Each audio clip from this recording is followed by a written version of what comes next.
Cornet de Groot menemukan 7 struktur bangunan Buddha di belokan sungai Kampar kanan. Kawasan Kompleks Candi Muara Takus memiliki luas sekitar 130 meter. Pada tahun 1978, dilakukan renovasi yang menghasilkan penemuan 4 struktur bangunan utama, yaitu Candi Tua, Candi Mahligai Stupa, Candi Palangka, dan Candi Bungsu. Dengan demikian, terdapat 3 candi yang belum ditemukan di Kompleks Candi Muara Takus. Pada tahun 2019, Balai Arkeolog Medan melakukan penggalian atau ekskavasi di Kompleks Candi Muara Takus dan menemukan candi lain sekitar 100 meter dari keempat candi sebelumnya. Candi tersebut berukuran 8 kali 12 meter, dengan ketinggian 6 meter dan kedalaman 3 meter. Artefak yang ditemukan terbuat dari perunggu, termasuk Ganesha, Vajra, dan Dewi Taraf. Artefak-artefak tersebut kemudian dibawa ke Batan, Balai Penelitian Negara, dan hasil analisis laboratorium menunjukkan bahwa Candi Muara Takus berasal dari tahun 700 Masehi. Hal ini menghubungkan keberadaan Candi Muara Takus dengan Kerajaan Sriwijaya. Selain itu, keberadaan Sriwijaya diperkuat oleh catatan Ising, yang mencatat bahwa ia menetap di kerajaan tersebut selama 6 bulan untuk mempelajari tata bahasa Sangsekerta, meskipun lokasi persis daerah itu belum dapat dipastikan.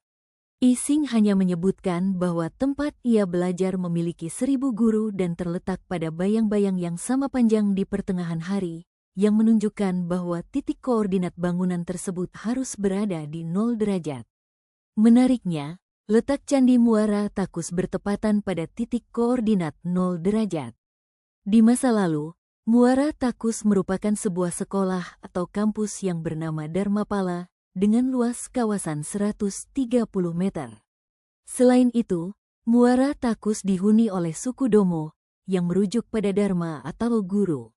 Penyebutan kata Dharma merujuk pada Dhammaduta yang secara etimologi berasal dari 2 kata yaitu Dhamma, berarti ajaran Buddha atau segala sesuatu dan kata Duta, yang berarti pesuruh, petugas atau pengemban. Sehingga Dhammaduta adalah seorang pengemban dan petugas Dhamma atau dalam terminologi Buddhis disebut sebagai pengkhotbah atau penyebar Dhamma. Penyebutan Dhammaduta juga sering disebut Dharmaduta, sehingga arti kata Dharma yang berarti guru merupakan rujukan kata Dhammaduta atau Dharmaduta. Kita tahu, ya, di dalam sejarah itu ada Minanga temuan namanya. Minanga itu sungai. Pertemuan itu ya pertemuan. Jadi Minanga temuan itu adalah pusat perdagangan zaman Sriwijaya. Jadi perdagangan masuk ke, jadi terjadinya Minanga temuan itu atau pelabuhan pada masa Sriwijaya itu terjadi di Kuala Kampar yang terjadi gelombang Bono. Itu daerah Kabupaten Pelalawan. Jadi di situ bertemunya Kampar kiri, ini Kampar kanan. Jadi sungai itu nyatu ke Selat Melaka. Jadi pusat perdagangan dulu melalui Selat Melaka. Jadi arah ke Kampar dia menggunakan sungai Kampar kanan. Itu pusat perdagangan. Jadi di Islam daerah Kampar ya, daerah Kampar tuh ada budaya Hindu Buddha. Sama sama orang Muslim di sini. Saya beri contoh. Kalau di sini ada mau menyambut bulan 1 Ramadan, orang mandi Balimau namanya. Balimau Kasai namanya. Balimau Kasai itu adalah budaya Hindu Buddha yang mensucikan diri di Sungai Kampar itu dulu. Cuma yang disucikan yang di Limau itu pada masa dulu itu pemangku agama. Tokoh-tokoh agama yang disebut itu adalah Dharma. Atau kalau kita simpulkan kalau daerah Kampar namanya Dato. Jadi Sriwijaya itu kita bukan kerajaan kan. Sriwijaya itu adalah Kedatuan Sriwijaya. Pimpinannya Dato. Itu sebenarnya. Jadi pengaruhnya Islam tuh melalui daerah Kampar tuh dia melalui Dato tadi yang disebut Dharma. Sekarang Darmo atau Domo.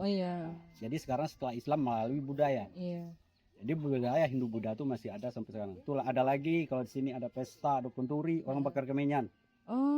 Bakar kemenyan itu adalah satu budaya membakar dupa namanya.